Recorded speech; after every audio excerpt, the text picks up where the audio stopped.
إن المسلمين والمسلمات والمؤمنين والمؤمنات والقانتين والقانتات والصادقين والصادقات والصابرين والصابرات والخاشعين والخاشعات والمتصدقين والمتصدقات والصائمين والصائمات والحافظين فروجهم والحافظات والذاكرين الله كثيرا والذاكرات أعد الله لهم مغفرة وأجرا عظيما إن المسلمين والمسلمات والمؤمنين والمؤمنات والقانتين والقانتات والصادقين والصادقات والصابرين والصابرات والخاشعين والخاشعات والمتصدقين والمتصدقات والصائمين والصائمات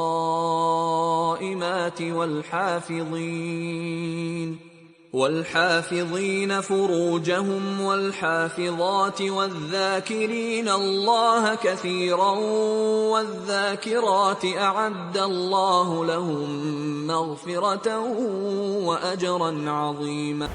Ya, jadi dalam satu rumah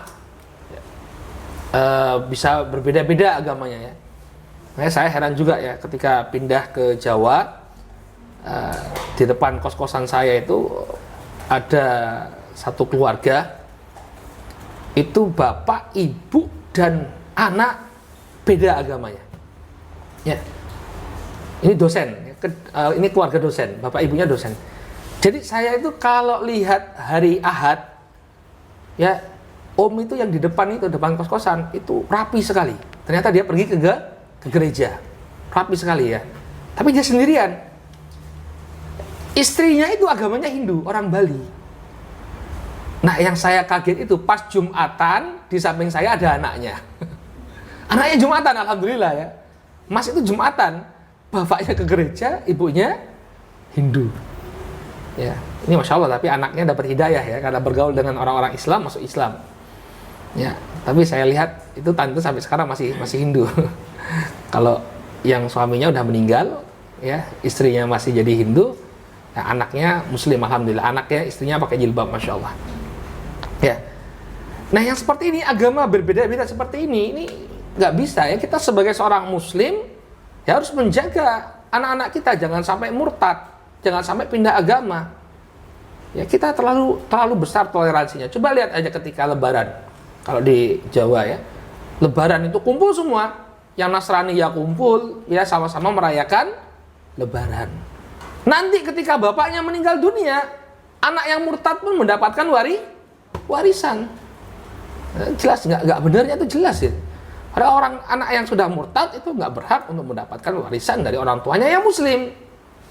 Ya, ini ya, tapi karena toleransi atau karena kurangnya pendidikan agama diberikan kepada anak-anak, ya sehingga anak-anak itu murtad. Dan hati-hati, Bapak dan Ibu sekalian, ya. Sekarang ini banyak sekali pemurtadan ya melalui pernikahan. Ya, orang tua itu harus benar-benar memperhatikan pergaulan sang anak. Ya, jangan sampai anaknya kemudian murtad karena dia tidak perhatikan pergaulannya. Ya, melalui pernikahan ya. Padahal bapak dan ibunya, saya dapat cerita dari tetangga itu ya. Jadi kita ketika ngobrol, dia cerita dia punya teman. Teman ini dosen juga.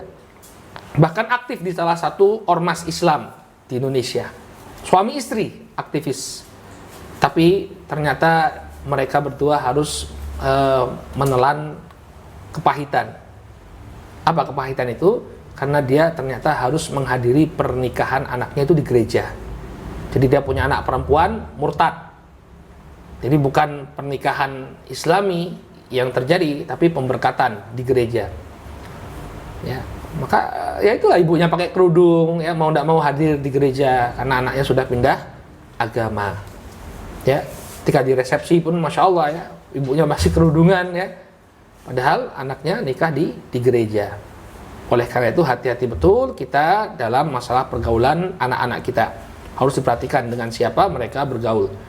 Jangan sampai nanti kita harus bersedih karena anak kita ternyata murtad. Dan kalau dia murtad, ya kita harus bersikap tegas. Harus bersikap tegas. Jangan kemudian nggak apa-apa, tetap dialamin, enggak ya. Ya, harus bersikap tegas kepada anak-anak kita. Bahkan mulai dari ketika mereka kecil, tegaskan ya. Kalau misalnya kamu murtad, ya kamu nggak bapak anggap sebagai anak. Ya, jangan sampai kamu murtad. Kalau kamu murtad, hilang statusmu sebagai anak. Harus tegas ngomong ke anak-anak itu. Jangan kemudian ya terserah, dia nanti sudah dewasa ya, anaknya dibiarin. Makanya ada sebagian orang itu ya yang ngambil S2 di Amerika, di Inggris. Itu ketika dia pamer foto-foto dia SMA, banyak di antara mereka tuh yang jilbaban ya. Jadi pas SMA-nya di SMA Islam, SMP-nya SMP Islam, tapi kemudian dilepas ke luar negeri, kuliah, pulang-pulang sudah gak jilbaban, sebagian lagi pakai tato ya, seperti orang barat ya. Maka hati-hati betul orang tua ya, hendaknya dia menjaga anaknya ya, terutama dalam pergaulan. Maka ini adalah keutamaan bagi orang-orang tua yang mendidik anaknya dengan baik. Nanti di akhirat Allah akan ikut sertakan anak-anak tersebut kepada orang tuanya. Wa yaqulu Nabi sallallahu alaihi wa alihi wasallam ya. Demikian juga Nabi sallallahu alaihi wasallam mengatakan, "Idza matal 'abdu in qata'a 'amaluhu illa min thalath." Apabila seorang hamba itu meninggal dunia, maka akan terputuslah amalannya kecuali 3 perkara. Yang pertama, sedekatin jariyah, sedekah jariyah, au ilmin yuntafa'u bihi, ya, min ba'dihi. Yang pertama adalah sedekah jariyah. Ini seseorang dia para ulama menjelaskan makna dari sedekah jariyah itu adalah wakaf. Ya, seseorang mewakafkan apa yang dia miliki untuk kepentingan kaum muslimin. Yang ketika dia telah meninggal dunia, manfaatnya masih terasa. Dia wakaf tanah untuk dibangunkan masjid misalnya. Atau dia wakaf tanah untuk didirikan di atasnya panti asuhan atau pondok pesantren atau sekolah. Maka selama aset-aset ini dipakai, ya, dia akan mendapatkan aliran pahala. Au ilmin yuntafa'u bihi min ba'dihi, atau ilmu yang bermanfaat, ya, setelah dia meninggal dunia, ilmunya masih dirasakan manfaatnya. Ini juga amalan yang bisa mengalirkan pahala walaupun kita telah meninggal dunia. Oleh karena itu saya sering sekali berpesan kepada para orang tua, kalau bisa itu yang mengajarkan anak-anak kita mengaji itu adalah bapak atau ibunya, ya, sehingga pahala yang didapati ketika anak itu membaca Al-Quran, ketika anak itu sholat, ketika anak itu berzikir, ya, yang akan mendapatkan pahalanya adalah kedua orang tuanya. Memang betul, kalau dia menyekolahkan atau dia mempasrahkan pendidikan itu kepada guru, dia memfasilitasi saja, ya, dia bayar guru untuk ngajari anaknya, dia pun dapat pahala. Tapi tentu lebih besar pahalanya kalau dia sendiri yang mengajar langsung anak-anaknya tadi, kalau dia memiliki kemampuan. Ya, kan kita insya Allah semuanya bisa mengaji ya. Makanya kalau belum bisa mengaji dengan baik, ya, ibu-ibu itu harus belajar mengaji dengan baik. Agar apa? Bisa untuk mengajari anak-anak. Ya, apalagi yang belum menikah. Yang belum menikah, persiapkan diri untuk menjadi ibu yang baik. Ibu yang bisa menjadi madrasatul ula, sekolah pertama bagi anak-anak. Ya, baca Al-Quran, menamatkan Iqra 1 sampai 6 itu kalau bisa dengan ibunya. Ya, mulai dari baca a ba ta sampai dia bisa, ya, sampai dia bisa membaca Al-Quran, ya, lewat tangan ibunya, ya, lewat tangan sang ibu. Oleh karena itu berupaya kita untuk apa? Mendidik anak-anak kita sedari dini, ya, di bawah bimbingan orang tuanya. Ingat ya, pahalanya akan mengalir kepada kita sebagai orang tua, ya, dan pahalanya luar biasa ya. 1 huruf saja itu dihitung sebagai 1 kebaikan, dan 1 kebaikan dilipat gandakan menjadi 10 kebaikan. Kata Nabi SAW, man qara'a harfan min kitabillah falahu hasanah wal hasanatu bi asyri amsalihah. Barang siapa yang membaca satu huruf dari kitabullah, maka dia mendapatkan kebaikan, dan kebaikan itu akan dilipat gandakan menjadi 10 kali lipat. Ya, bayangkan kalau pahala ini mengalir kepada kita. Ya, kalau kita mengajarkan itu, maka pahalanya akan mengalir kepada kita. Apalagi kalau nanti di antara anak-anak kita ada yang menjadi seorang dai, ya, berdakwah, dia mengajak manusia ke jalan Allah, ya, dia bacakan firman Allah Subhanahu wa taala di hadapan manusia, kemudian orang-orang pun mengikuti dia, maka lagi-lagi pahalanya akan kembali kepada orang tua. Jadi ini yang kedua, ini ilmu yang bermanfaat. Awaladun salihun yad'ulah, atau waladin salihin yad'ulah. Kemudian yang ketiga adalah anak yang saleh yang mendoakannya. Ya, ini manfaat anak yang soleh untuk kita. Ketika kita telah meninggal dunia, maka anak yang saleh akan mendoakan orang tuanya.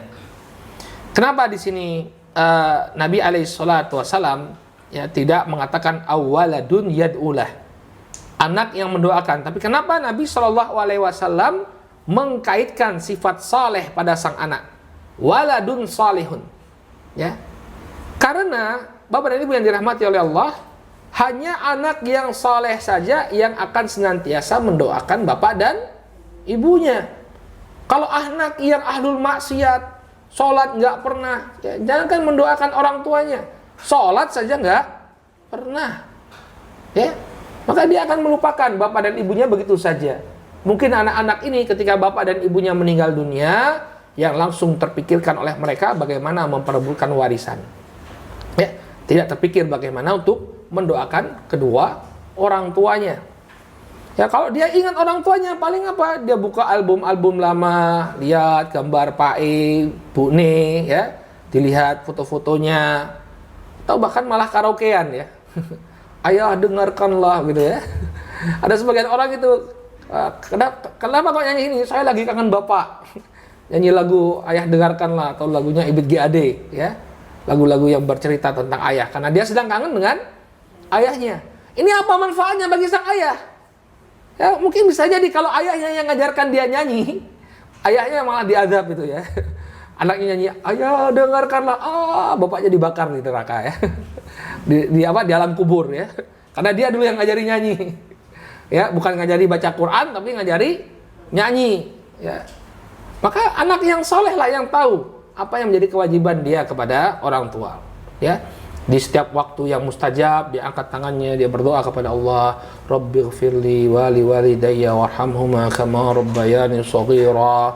Ya, ketika dia antara sholat dan iqamah, dia menanti sholat berjamaah di masjid, dia angkat tangannya, didoakan bapaknya, dia doakan ibunya.